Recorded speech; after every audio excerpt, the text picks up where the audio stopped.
Hello there, my sweet audience. I'm glad to be back after a little absence, though, since I'm just starting out. I doubt anyone missed it. Howdy, folks. Uh, what? My name is Dagaz, like the rune. My favorite color is orange. Dude, this is my channel, and who the hell likes orange? It's a mid-color at best. Nuh-uh. Okay. As I was saying, let's get on with today's topic. And yeah, I invited this little guy to join me on my channel. I want my channel to be neutral, so he's gonna be acting like a straw man, kind of, also a guy who gives rebuttals to my opinions. Oh, you bet. You will never win a single argument with me around. I think I need a different co-host. Anyway, he'll be around whenever he's needed. Anyways, you should probably go now. But I want more screen time. What? But your contract says I don't care what my contract says. I want. Sorry about that, folks. Technical difficulties. Anyway, I'm going to be talking about this branch of Satanism that I've created that I might have mentioned in my last video. I don't remember. I don't watch my videos. I think they're boring. In the past, I called it omnitheistic Satanism, but quickly changed the name to Apothecarian Satanism. But the reasoning behind that and name history will come much later. Try to keep your attention now as I explain the core beliefs, the values, and morals. These will be split up into a couple different parts as I go on, because I don't have enough motivation to write a super long script. Yeah! Apothecarian Satanism has one main text I've called Liber Blasphemy, which means Book of Blasphemy in Latin. You could call this the sacred text, Apothecarian Satanism's very own Bible. In Liber Blasphemy, there are no explicit rules. There are merely suggestions and the 5 Apothecarian sins in the 4th part. And these shortened are falling for trickery, harming others, bigotry, and that one Austrian painter's ideologies. Or sorry, those two merged. Harming others and the 2 I just mentioned are one and the same. Fearing yourself, harming yourself, and lying mischievously. Now, let's expand upon those one by one as I give a gist of what I wrote and what they fully mean. Falling for tricks. You are supposed to research everything, and this little acronym was inspired by Funky Frogbait. In fact, I'm kind of ripping it off of them. Thank you. Assume secondary sources are suspect. You are better than blindly trusting information. This means you should fact check everything if you can and never go into anything blindly. Harming others, bigotry, and the enjoying of a certain Austrian painter's ideology. I don't know if I can say the word on YouTube, so I'm not going to risk it.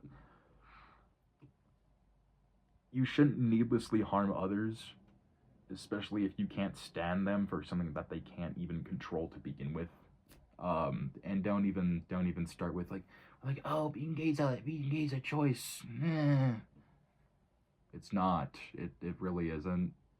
You can ask literally any gay person, and the best rebuttal for that, since Dagaz is kind of down for a nap right now, is okay, then you be gay. If it's a choice, then give it a try.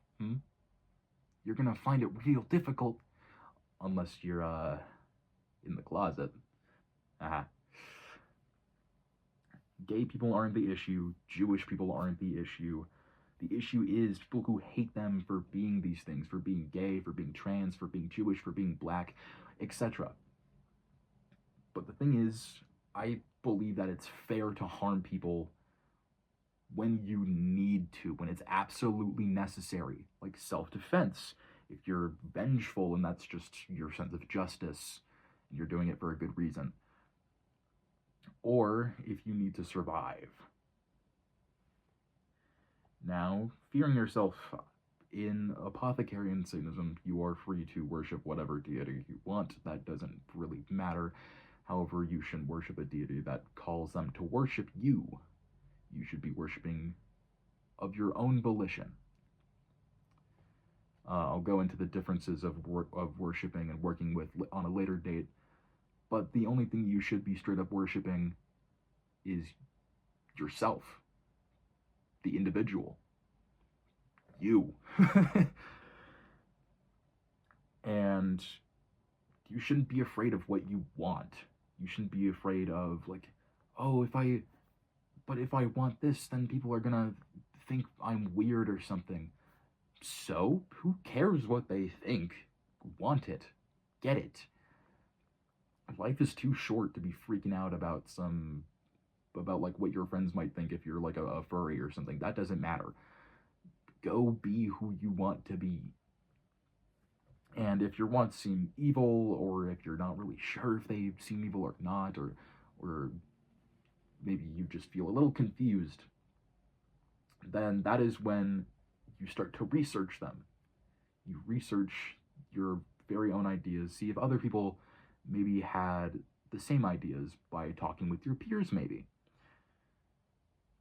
And if it so happens that your ideas hurt others, just a thought, maybe don't indulge in them.